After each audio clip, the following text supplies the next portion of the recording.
not bad at the LSAT, you're just applying the wrong playbook. You're using the same strategies that helped you ace college classes, highlighting, rereading, doing all the homework, and wondering why your score's stuck in place. But the LSAT isn't school. It's not about doing more. It's about doing what actually moves the needle. This is Dominic, and he's looking to improve from the 140s to a 165 in the next 4 months. My name is Steve Schwartz, and I've been teaching the LSAT for the past 20 years. Today, Dominic's going to bring me his biggest LSAT challenges, and I'll help him address them as he looks to improve by 15-20 points. So how's the program been coming along so far? It's going great. I love the layout, and the getting started material was fantastic. I'm very grateful for that. And I just got my study plan in this morning. So I'm going to go ahead and start working on that after this call. Okay, cool. Awesome. Fantastic. I'm glad that it's coming along well. Have you been able to join any of the live sessions yet? I attempted to Monday night. And so I tried to follow along like a reading comp section, I'm pretty sure. After not being able to follow along, I tried, I went onto Law Hub and I looked at my Law Hub more in depth. I think it's in the more advanced material. So I still need to access that. I'm going to do that today as well. Okay. Good. Well, I'm glad you got to join that. And I know that it can be a little bit overwhelming. There's a lot of new things to learn about the LSAT, especially the practice tests and the premium Law Hub and all of that, just to access the related materials to what we're covering in the sessions. But you'll pick it up with time, I'm sure. Mm-hmm. Yes. But anyway, I wanted to just have this quick call with you since we hadn't had the chance to meet yet. And I wanted to learn a bit more about you and your situation, see if I could give you any pointers or advice. Would that be useful for you? Yes, please. That would be amazing. Tell me a little bit about where you're at right now. Where are you currently scoring? Currently, I've scored in the mid-high 140s. I took the LSAT back in January. I just graduated from my undergrad. So during the spring semester, I focused more on that than on my LSAT studying. But this summer, I'm really going to drill down and study much more in depth than I did before. But for the January LSAT, I did score in the ranges of mid to high 140s. I have your LSAT Unplugged book. That was how I found your course. My main source of studying was the free tests on the Law Hub website, kind of just taking those tests over and over again. I realized a little too late that I was focusing more on memorizing than on understanding the different question types that you mentioned in the book, because I saw that I was consistently scoring in the mid 140s, so that kind of got me discouraged. But then I read the book, I realized what I was doing wrong, but I was a little too late at that point. I did apply some of the things that you mentioned in the book and that you mentioned in your course, but I don't think I was able to consistently enough before that January LSAT. Okay. Yeah, no, I'm glad you found the book helpful. I'm glad you found me and the program, of course. It sounds like you've learned some valuable lessons given what happened before so that you can avoid making those same mistakes again. Of course, the focus on understanding the strategies versus memorization is going to be really key for you as you look to improve from the mid to high 140. What's your goal for test day?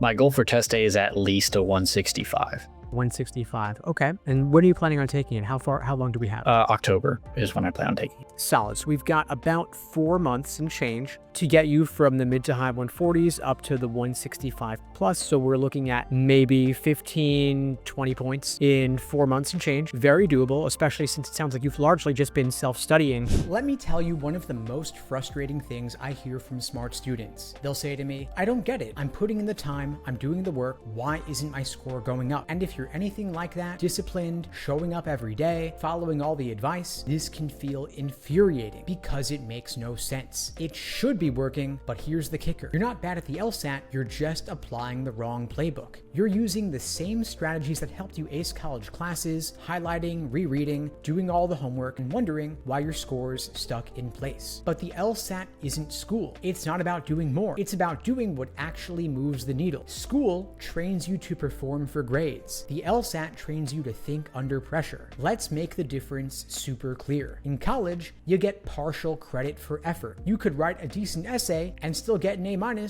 due to grade inflation, and you could cram for the midterm and walk out with a curve-boosted score. But on the LSAT, there's no partial credit. There's no fluff. There aren't any bonus points for trying hard. You either saw the flaw in the argument or you didn't. You either followed the chain of conditional logic or you fell for the trap. This test is brutally objective, and that's why it feels unfair if you're used to the school model. Now here's what actually works: pattern recognition, strategic review, and confidence under time pressure. Let's say you're doing a logical reasoning section. You're grinding through question after question, but your accuracy is not moving. Here's what's probably happening. You're not reviewing your mistakes in depth. You're not spotting why you fell for a trap, just that you did. And you're not training yourself to recognize structure. You're reading every stimulus like it's brand new. And if this is happening, I've got good news for you. The fix is not more hours. The fix is better systems. For example, predict before you look at the choices. Write down the conclusion and the support to force clarity, and use an error log that categorizes your misses by type, like causation, equivocation, and negation. That's what we teach our students, because when you start thinking like a problem solver instead of a note taker, you finally gain leverage. You don't need to study harder, you need to study like it's a sport. The LSAT isn't truly academic, it is athletic. You're building muscle memory, reaction time, intuition. They come from reps, feedback, mistakes you analyze and correct. We once had a student who plateaued for 5 weeks straight. She was stuck at a 160 and ready to give up. But when we shifted her strategy, fewer full sections, more focused drills, and targeted Socratic review, her score jumped to 173 in just 3 weeks. Now that's not a promise or a guarantee. Your results may vary, but I share this story to show you what's possible when you're willing to change your approach. Now this didn't happen because she suddenly got smarter, it's because she started training the right way. So if you've been grinding without results, it's not because you're lazy, and it's definitely not because you're incapable. It's because the LSAT punishes generic effort. It rewards strategic focus, intentional practice, and mindset shifts. So if what you're doing isn't working, don't double down. Pause and recalibrate and ask, am I studying the way I've always studied, or am I training for the test I'm actually taking? One of those will keep you stuck. The other will get you to your goal faster than you think. What are some of the changes you're looking to make? Weak areas or low-hanging fruit right now?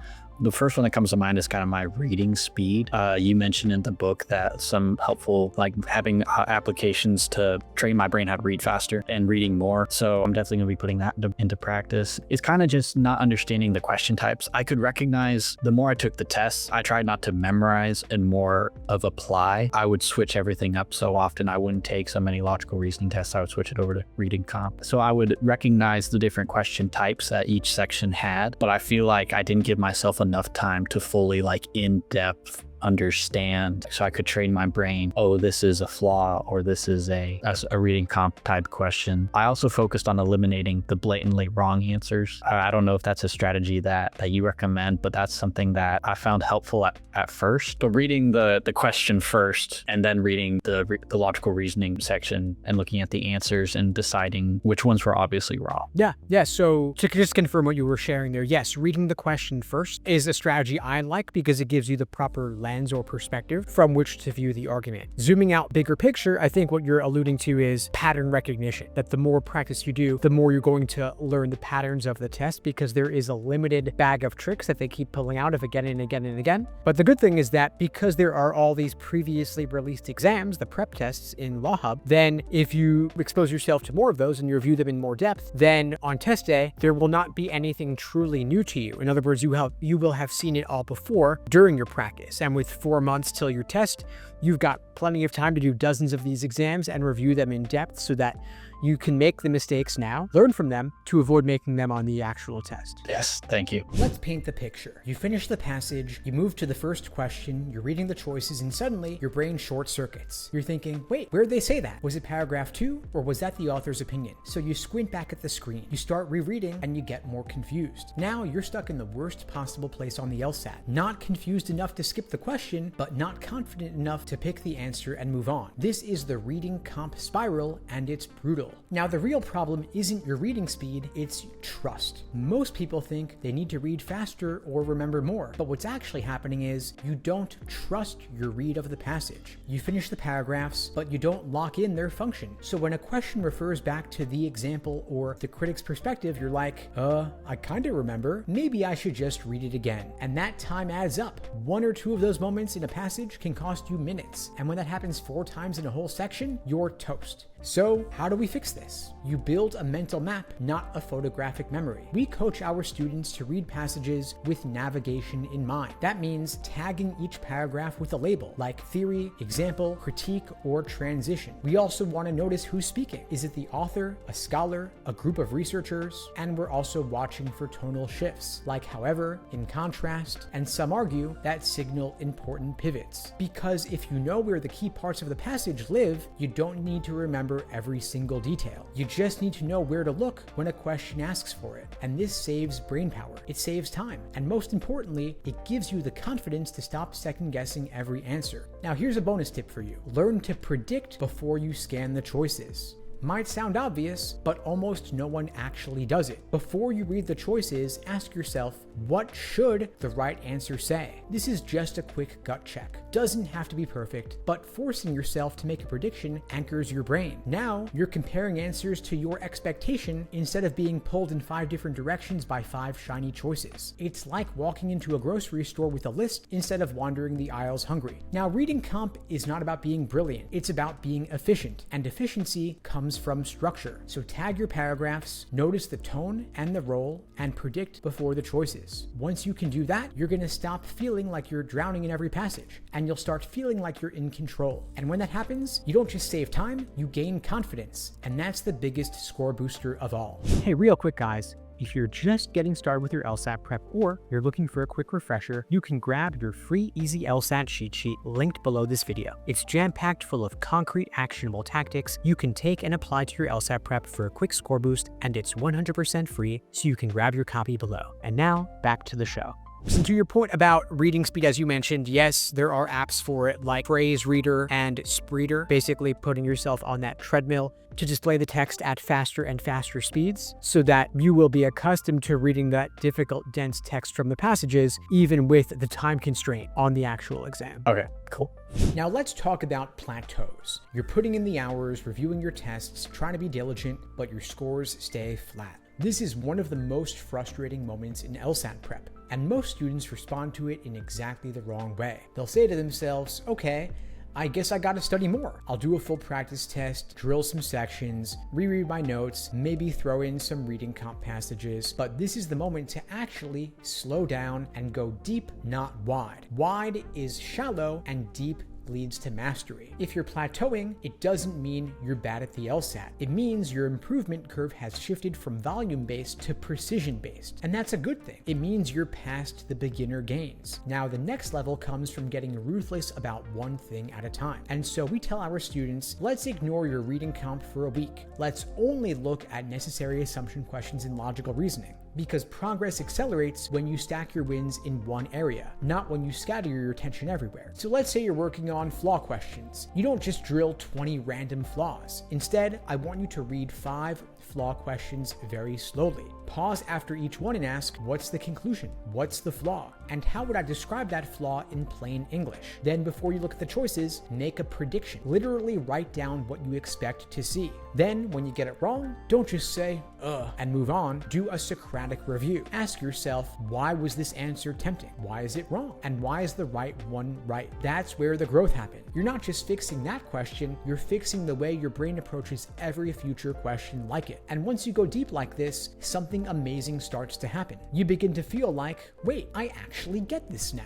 Not just I memorized a trick, but I can see what they're doing. That's what we want, because when you go into test day with real understanding, not just pattern recall, that's when the score jumps and stays there. So remember, plateaus don't mean you're broken. They just mean it's time to switch gears. Instead of doing more, zoom in and simplify things. Pick one area and go deep. Then you're going to come out the other side with real expertise, because the LSAT does not reward generalists. It rewards precision, and precision starts with focus. So you mentioned reading comp, you mentioned earlier memorizing logical reasoning, I assume question types. Are there any particular question types giving you trouble right now? Where I could recognize some because I had taken so many of those drill sets before, I couldn't go ahead and tell you, oh, this is a such and such question type. Then that's something I want to really hone in on during this course too. Yeah, so that basic familiarity is going to be step number one, laying that strong foundation. We could divide LSAT prep broadly into 3 major phases, and you saw this in the book as well: accuracy, pacing, endurance, right? So accuracy is building that familiarity with the 15 or so different types of logical reasoning questions, the types in reading comp as well. That's not going to be enough to get you a 165, but it'll be the first step. Step 2 is pacing, working on your time management to solve the questions within the 35-minute allotment per section. Then endurance is third and final phase, pulling it all together with the full-length practice tests. And with 4 months, you devote roughly,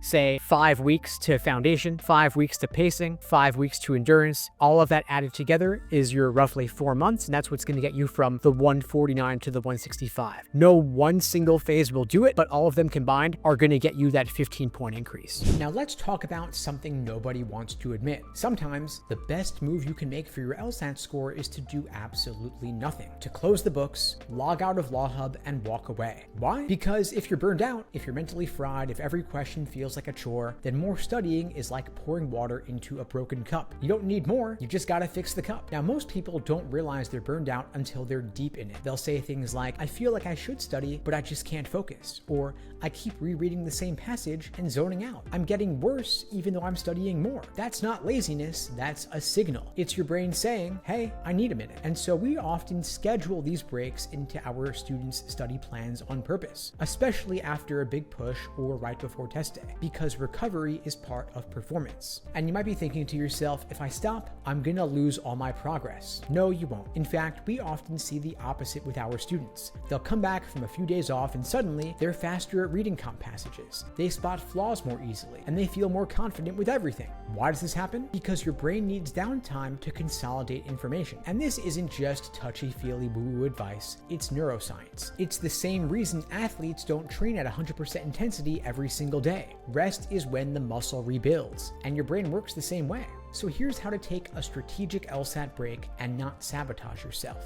Now let's be clear, I'm not saying to go off and disappear for a month and pretend the test doesn't exist. I'm saying take 2 to 5 days. Make it clean. No sneaky reviewing, no just one reading comp passage. I want you to use that time to sleep, move your body, and reflect on what has been working and what hasn't. When you come back, ease into it with light drills. Don't jump straight into a full-length practice test. Treat it like rehab, not punishment. Now remember, burnout doesn't mean you're weak. It means you care. It means you've been pushing hard, maybe too hard, and your brain's waving a little white flag. So respect that, because breaks don't slow you down. They position you to come back sharper, stronger, and ready to actually apply what you've been learning. And that's how you turn effort into results. How many hours would you say you could put in on average between now and the test in October? I can give you a couple different answers because my life's gonna alternate a lot in the next couple months, hopefully, if everything works out, because I'm actively looking for a full-time job. And so if I do get one within the next couple of months, then that's definitely gonna impact my study time. And then I'm also getting married at the end of the summer too. At the end of August, I'm getting married, and so hoping to go on a honeymoon. I think I saw that implemented in my study plan,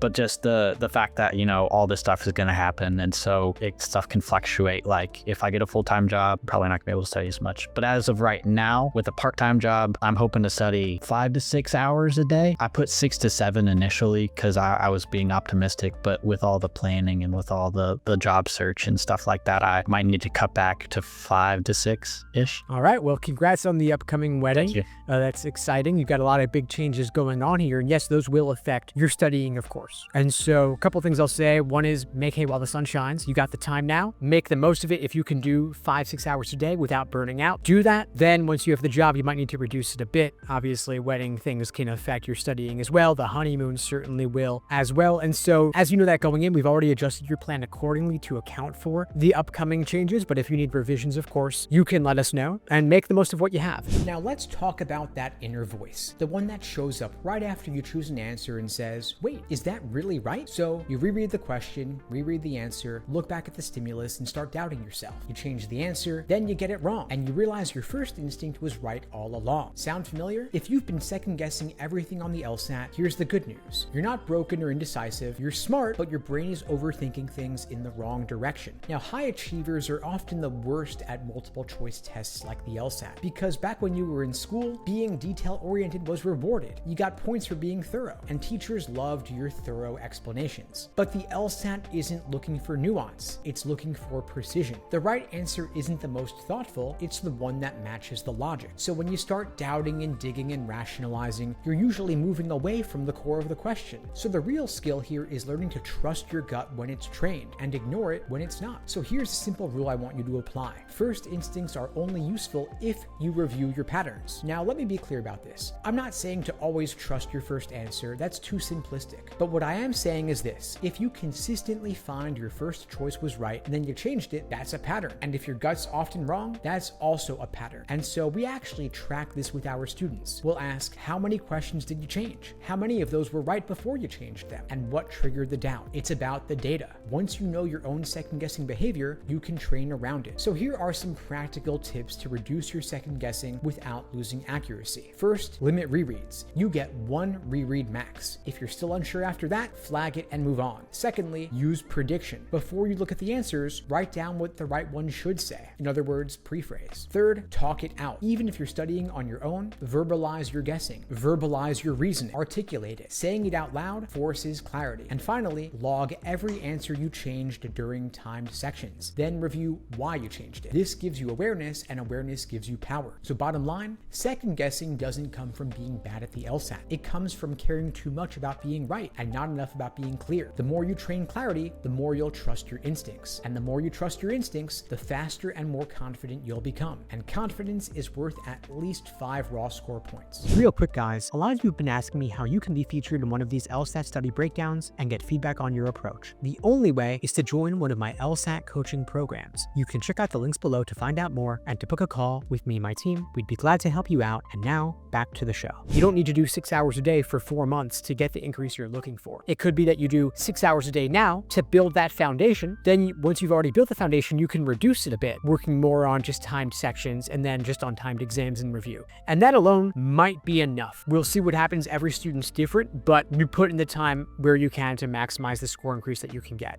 Absolutely. Okay. Thank you. There's this toxic idea floating around that says you've got to do hundreds of questions a week to improve. But that's like saying the only way to get stronger at the gym is to do every single machine every single day. It's not just unnecessary, but it can actually be counterproductive. Because if you're doing 80 questions a day and not reviewing them properly, you're just reinforcing your existing habits, not correcting your mistakes. The problem is that more questions does not automatically translate into more learning. Here's what actually happens when students brute force their way through drills. They'll go fast, but they don't slow down to understand the logic, and they're not tracking what kind of questions they're missing or why. And so after a month of that, they are exhausted, confused, and they end up oftentimes plateauing. So here's the new rule I want you to adopt. More volume does not guarantee growth, focused reps do. In other words, quality over quantity. So let's say you've been struggling with must be true and strengthening questions in logical reasoning. Instead of doing 50 random questions from every single category, try picking 10 must be true questions from recent practice tests, and before answering, write down what kind of information must be true based on the stimulus. Then answer it, and if you get it wrong, spend 5-10 minutes unpacking what was the stimulus really saying?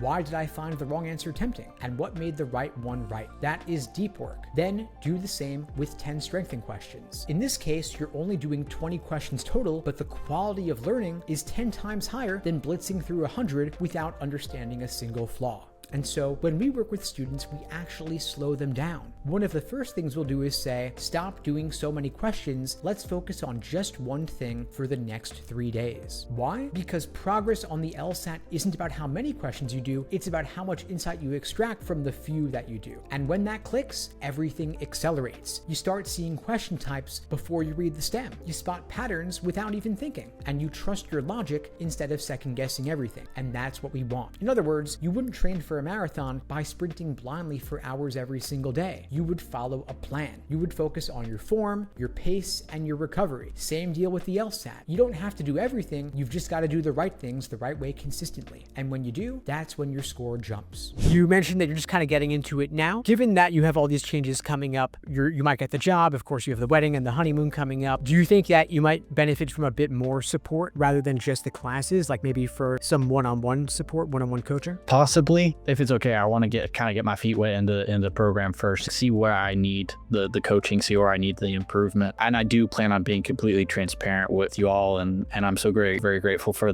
my study plan. I like a very structured study program. So this is great. And so like whenever I do get the job, I want to like confirm I have a job, like I've signed on the dotted line. I'm going to reach out to you all and as soon as possible and let you know that that's happening so that we can adjust accordingly. But yeah, I think a one-on-one coaching would be great. Gives me the familiarity of a classroom. I feel like I definitely thrive in that more than kind of self-study. With taking online and in-person classes over my undergrad, I definitely thrive more in person with the material kind of not being taught, but kind of like with someone there helping to filter it, learn more a little about the course and what I can do. And if the one-on-one coaching, something I feel like I need, then I would, of course, reach out. Yeah, absolutely. Anytime, the door's always open. We're just here to support you in getting to your goal. As you have more time available now, it could just be that all you've got to do is follow the plan that we've laid out for you, watch the videos, follow the lessons, join the semi-private sessions. And then if your needs change, if you get the job and you have less time to study on your end, that may be the point at which you want to increase the efficiency through